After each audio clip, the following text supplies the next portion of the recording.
Hey everybody, we are going live with Ashley and Angelo, Tuesday Talks, where we discuss all the latest real estate headlines from the week, as well as your questions about any real estate or mortgage related items for Angelo and I to answer during the call. So, as usual, we have our typical delay while I wait for Angelo to go ahead and hop on so he can join our discussion today. But we have a lot of stuff to go over. It has been a crazy week in real estate, and every week seems to be different because, well, that's what COVID does.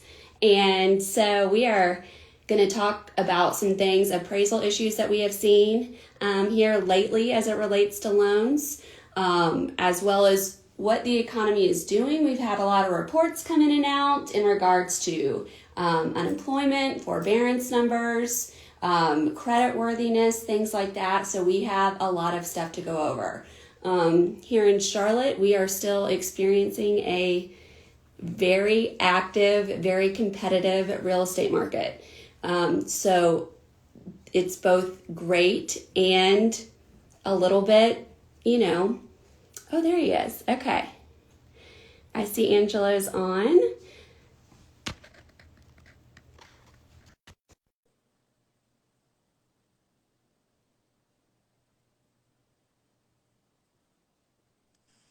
What up, Ash? What's going on? I don't look very clear. What's up with that? Camera dirty?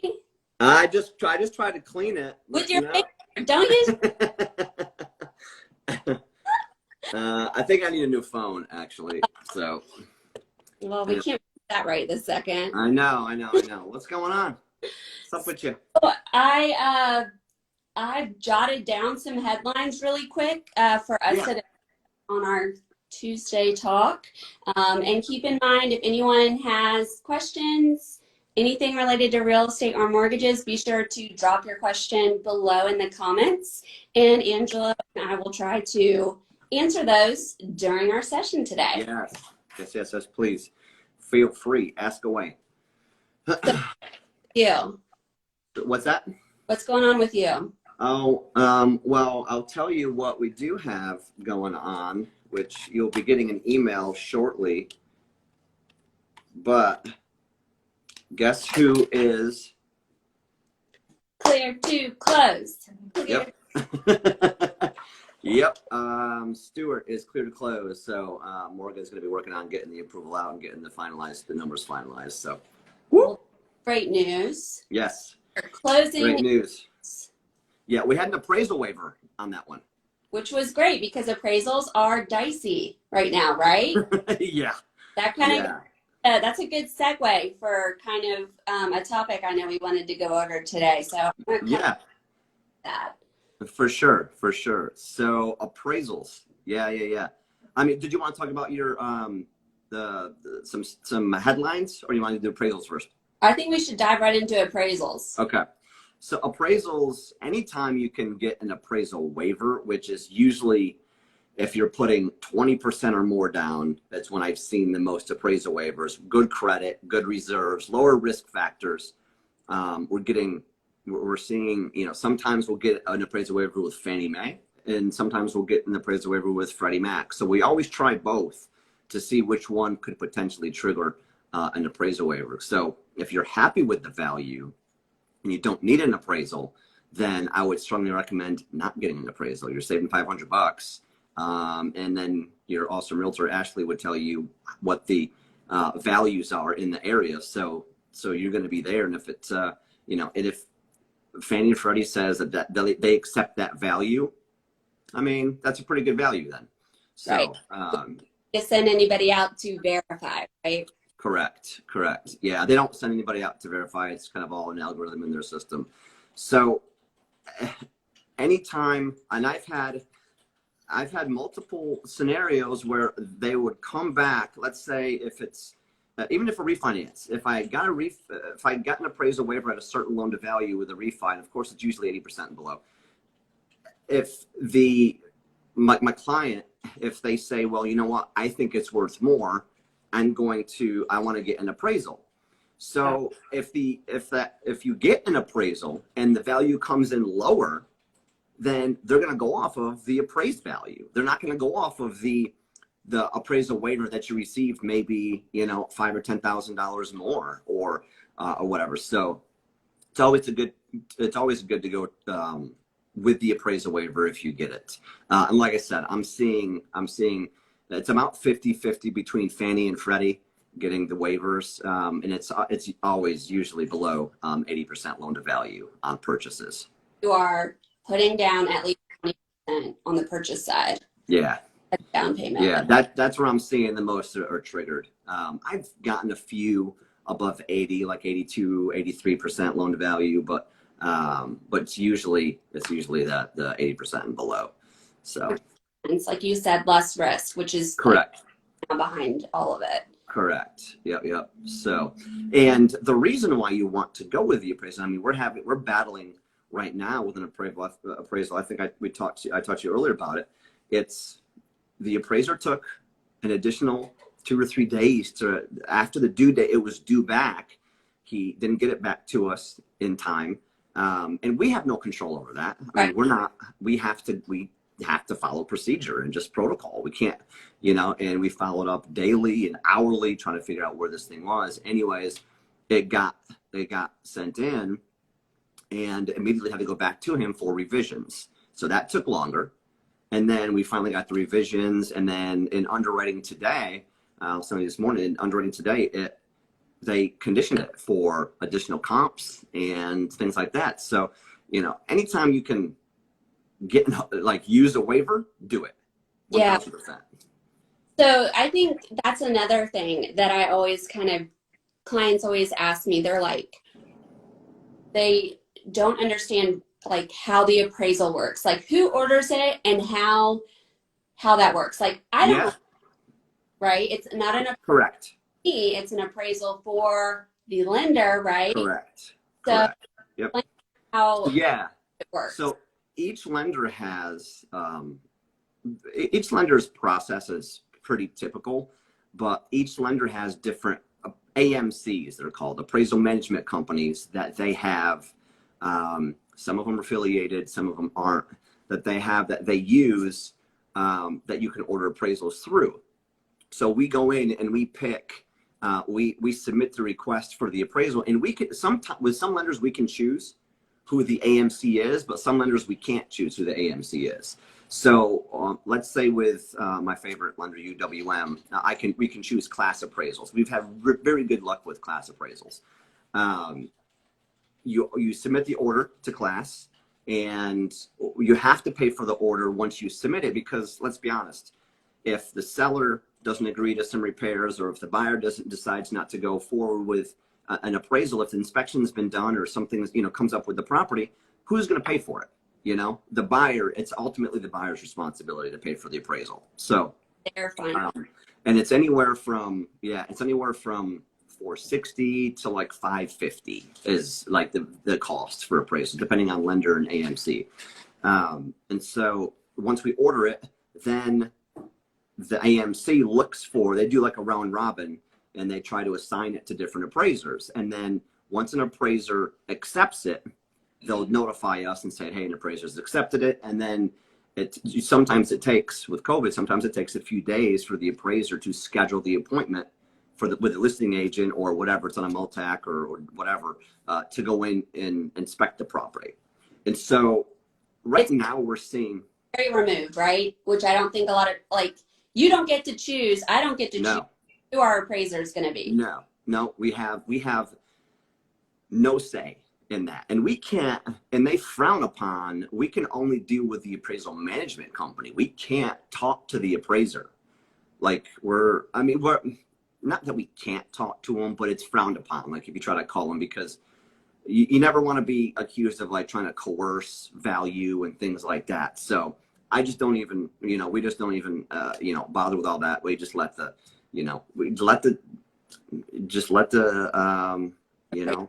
appraisal, let it come back at what it comes back at. And, but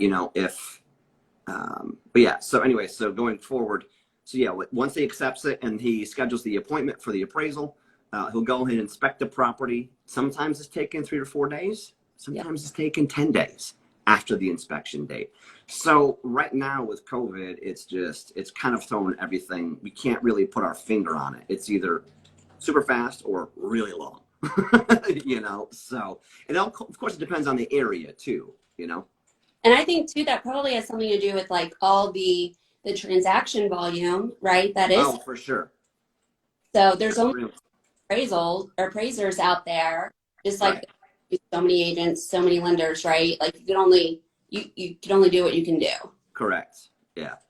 You know, and if the appraisal comes, so appraiser does the appraisal. He'll send it into the AMC once he's completed with it. It'll then go to QC, which is quality control. They'll look at it, and they usually, about 70% of the appraisals that we receive, they're sent back to the appraiser for some revisions. Really? And that, yeah, I'm seeing it's quite a few. Pretty much everything comes back and then goes right back to the appraiser for some revisions. And then he'll send it back, and if it goes through QC, it'll then get sent to the lender. We don't submit it to the lender. We don't do anything. Everything is done through the appraisal management company. Yep. Because they don't want to manipulate anything, right? Correct. Yep. Yeah. So the lender will review it and either say, yeah, we accept it, or no, we won't. We want to see this, this, and this. Some appraisals trigger, like the one that was in question today, it triggered a desk review. What's a desk review? If you don't know what a desk review is when the underwriter says, well, some things aren't matching up. There's some SSRs that aren't firing with, you know, certain values and things like that Fannie and Freddie have, that, you know, the numbers don't match up. So then another set of eyes needs to be put on the appraisal. So it'll go to the lender's desk review department. Mm-hmm. They'll review it and then say if they need any other conditions on the property or not. Sometimes it goes perfect, like flies right through desk review. Sometimes they want multiple conditions. So it's hit and miss. And I think, you know, all this is to keep everyone, you know, in my opinion, right? All this is done to keep like risky things from being pushed through, people to like make a situation. Like it is to avoid a 2008 situation. Right. Exactly. It's to safeguard your clients, my clients, but it also, you know, there's flaws. Everything has flaws in it. You know, there's flaws in the appraisal management process. There's flaws, you know, and I think we've talked about this before, and it's that appraiser's opinion of value. You know, he may think something's worth a little bit more money, have like a carport or something like that. He may think it's worth this, and another appraiser may think it's worth this, you know? So it all kind of depends on who you get, you know, and probably what kind of day they're having. Is it the weather, like cloudy, or is it sunny? Yeah, right. Right. Yeah. So I saw a headline and I wanted to see what you thought. It was on Inman, and it was a report on the U.S. household debt and income. It's called the U.S. Household Debt and Income Report, and it's from the New York Federal Reserve. I guess they issue it or something. Okay. And basically, I think this is it's a good way to take a pulse on like the housing market, because they went over you know, the types of debt people have, like, and where the increases are. Yeah. Who, like, people's credit scores, like where they're trending, and delinquencies. So this guy who was with Windermere Economics, he said that right now, you know, there's 4 categories that he has where Americans have the most debt, right? So that was mortgages are the largest portion, and then student loan debt, and then car debt, credit card debt, and then HELOC, and then there was like another category. Interesting. And he said that the majority of the people that are getting mortgages or are asking for credit have really great credit. So that means like they're over 680, right? I think, isn't that right? Yeah, 680 right now is definitely where it's bare minimum where you want to be. And so he said in 2006, the percentage of people getting mortgages, their credit was only 22% of the people applying for mortgages had considered great credit. Oh, wow. And today, 64% of people getting mortgages have great credit. So it's so important nowadays, especially with COVID. Everything's so hypersensitive to credit score. It's so important to keep your score straight. I thought that was like such a huge, like, you know, the millennial is traumatized from, you know, the Great Recession that happened in 2007, 2008, right? Right. You know, I saw my parents' business like have to file for bankruptcy and all that. And so I always in the back of my mind thinking, oh my God, is this going to be, you know, is this going to be the next housing crisis? Right. And so just hearing numbers like that, I felt it was like so reassuring, you know? And yeah. They also talked about a drop in delinquency. And I don't know if you can verify this, Angelo, somehow, but they're claiming that in the first quarter compared to the fourth quarter of 2019, there was a 1% drop in delinquency. Really? Yeah. So in fourth quarter of 2019, the delinquency a percentage point greater than the first quarter of 2020. That's pre-COVID, I'm assuming. Yep. Yeah. Yeah. Like this, the most recent, I guess, information they had. I guess. Yeah. No, I mean it has been trending downward. You know, the delinquency rate has been trending downward. I know I read something. I think it was last week. The FHA delinquency rate was climbing a little bit, but it was climbing with borrowers that had credit scores in like the 620s, 640s, 600s. Okay. So it's just kind of goes to show the lower the credit score, of course, you know, the higher the delinquencies. So, which is why, right, they did that overlay, I guess. Yeah, right now, I mean, well, a majority of my lenders are at 680 minimum. They won't touch any government loans under 680. I just had one or two open up that'll go down to 620. But yeah, so we were starting to see some easing off on that, some opening up. But you're still paying. I mean, if the difference between a 680 credit, let's say 720 credit score FHA versus a 640 credit score FHA is probably going to be at least 1% in interest rate, if not more, and points just to get it there. So it's very important to keep your credit straight. Yeah. I mean, I think that's interesting. And, you know, I'm glad that they have, I feel like it's like a double-edged sword for me to say this, but I like to see when they're being more cautious and they require a higher. Yeah, they try higher, right. Yeah. I do think it's, you know, the lenders, they don't, you got to think of everybody involved too, which this goes on a way deeper level than is probably necessary for this, our little Tuesday talks, but just think about how, like, we're the primary market right here. Okay. So we package it, we sell it to the clients, and then it gets sold on the secondary market. And then they have bondholders that buy the paper. And then they have, you know, investors that buy the paper. So it's a downward, you know, so if it started to get bad and they were just doing crappy, you know, just selling crappy paper, kind of like back in the day when they were selling A-rated or D-rated bonds with A-rated bonds, you know, packaging them up in the same, what happened with the housing crisis, packaged them up in the same conduit and then sold it on secondary. So you had rated bond. You got to dumb it down for this girl. Yeah. So Standard & Poor's and Moody's you have bond ratings. That's right. So a 30-year 700 credit score client will have a AA bond rating, which means that's like high, very good, right? But then your subprime your subprime 600 score borrower bank statement or a stated income. This is back in the day. Stated income type borrower, they had a D-rated bond.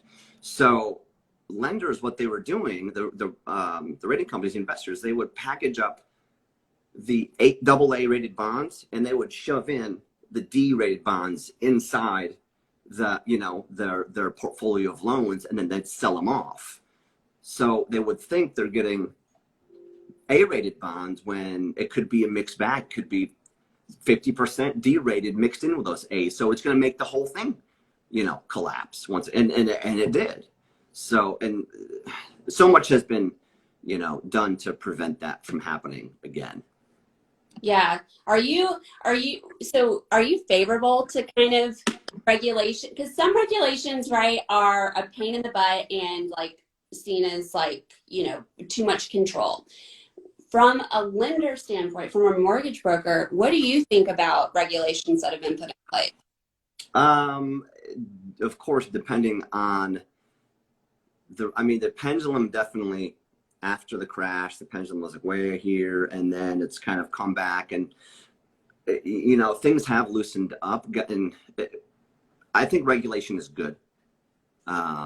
It keeps checks and balances in place, but too much regulation is bad. Like some of these timelines that we have to, 3 days for to issue the prelim CD before they can sign the paperwork. It's like this whole cooling off period with things. It's just I think that's a little much. I mean, we've adapted, and that's mortgage brokers. We're quick, we're nimble, we're small. We adapt to change very quickly. We've adapted to that change. And now it's just kind of standard operating procedure. We're just used to it. But too much regulation, it can be bad. Yes. Especially when it doesn't make sense, like the 3-day situation, and it always stresses me out as a real estate agent because I'm like, are we going to be able to close on time? Because had they gotten the CD and right. And some people I feel like aren't really following that rule to a T like they used to, right? Yeah, they have to. There's been some, there's gray area in the actual Dodd-Frank rule about the 3-day time period when they can, if this could, once again, I don't want to. I know, sorry. Say too much because it just gets really muddied up with how complicated it can be. So there's three main triggers that need to be met before you can send the preliminary CD out. Okay.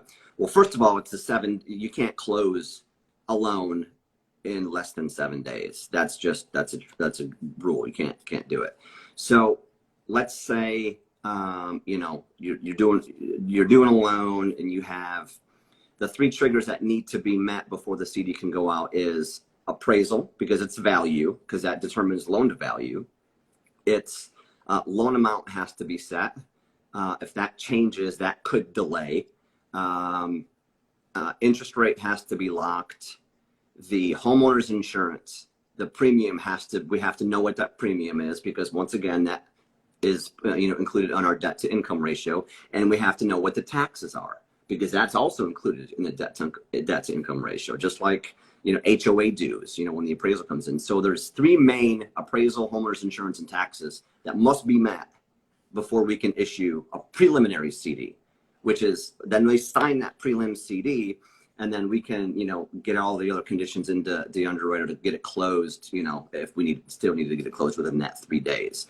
So if we know, we're on a tight timeline, we'll be like, hey, we have these 3 things. Let's get them in, get them reviewed so we can send the CD out and close, in a timely fashion. That ticker, What's that?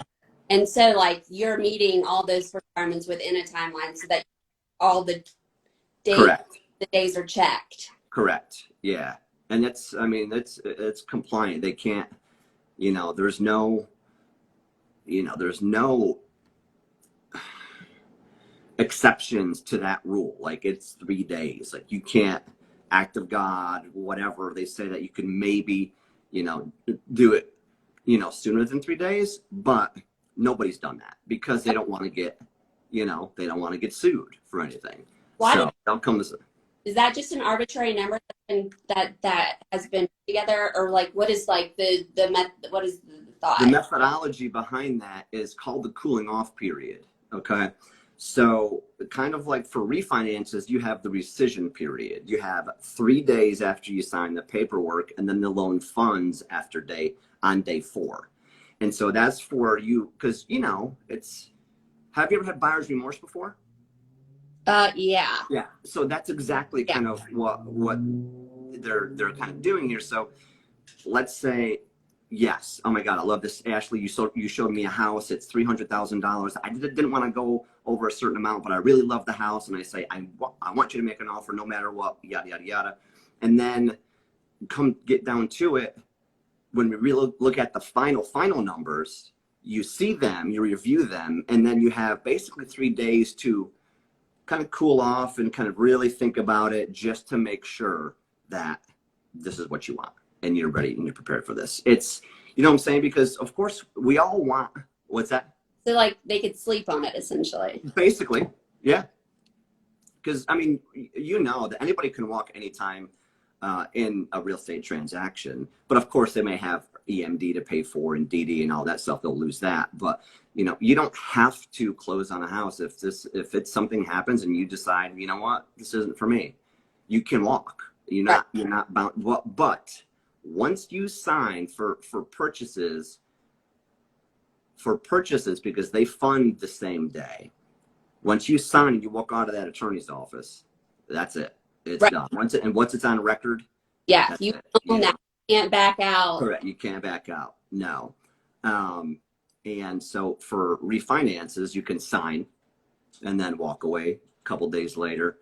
And if you don't decide it's not for you, I've been doing this quite some time, and I've only had 2 that I can remember. I've only had 2 rescissions, people that have rescinded because they just decided that they didn't want to do it. It sucks, but that's so crazy. Yeah. I didn't know that you could do that on the refinance side. I mean, they already own the house. Yeah, it's a refi. For investment properties, there is no rescission period, but for primaries, there are. Huh. Yep. Interesting. Yeah. No. Yep, for sure. Absolutely. So I am also seeing some more inventory hit the market a little bit. Are you? That's good. I want to tell everybody out there, you're under $100,000. That's your price point, and you need to purchase a home under that dollar amount. It is like, I mean, it is competitive. I put an offer in on a property this weekend. I was one of 47 offers. What? In 24 hours. Mind's blown, Ash. Holy cow. I mean, within 24 hours? 24 hours. Wow. Yeah. And then on top of that, right? So, I mean, this isn't abnormal when you're buying a house. The buyer wants to see the property, right? Right. You put on top of that there are not supposed to be, in the state of North Carolina right now, any overlapping showings, which means only one buyer agent and at most 2 of her clients, right? Like 2 buyers, husband, wife, or friend and friend, whatever. Right. Can show a house at a time. So, and we have to schedule those appointments via showing time, which happened to go down. The showing time went down, which is how people schedule appointments on house last week. Oh no. I think it was probably 20 hours it was down. Whoa. It was on showing times is last Thursday that happened. So showing time, that's not only North Carolina. I mean, that's like a big company that everyone uses. So just wow. So wow. Appointments via showing time last Thursday, which typically just for all you buyers out there, Thursdays are normally days where you will see the most houses hit the market because you're going into the weekend, right? So when you're going to put a house for sale, normally you'll show it as active on a Thursday. That's just kind of how it is. Okay. So then when that happened, nobody could schedule an appointment, and it was insane. Wow. Yeah.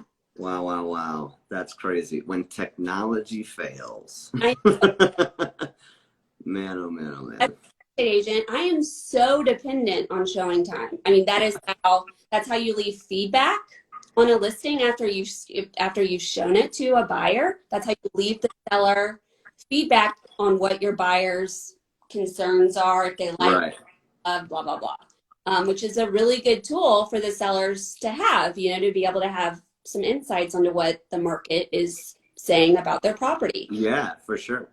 You couldn't. I mean, I was like, what? Just And drive over there.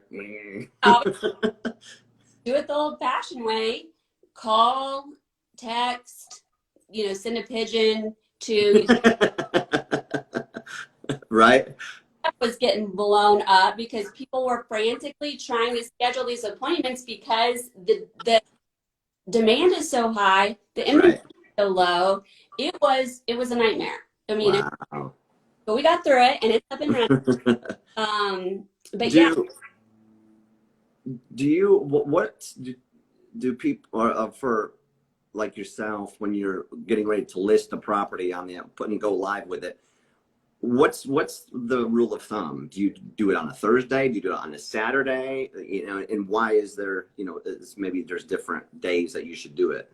Well, typically I like to do a coming soon, right? To introduce the property in the MLS to other agents to let them know that this property is coming soon. So let your buyers know, right? Nobody can tour it during that time period. It's more of just like a marketing.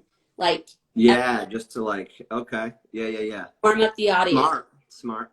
And then I usually like to list a property as active the Thursday before the weekend. So that Thursday morning, I like to list it as active. So then Kind of like the top of the list kind of thing. Like yeah. This is okay. That's smart. And people can, because a lot of people look at homes on the weekend, right? Because people work during the week. Right. So then that way it's on their radar for that coming weekend and they can get in to schedule an appointment. Fun fact, I don't even remember where I heard this, but most people are searching for homes Friday morning at 11 a.m. That is when you see the most activity. Really?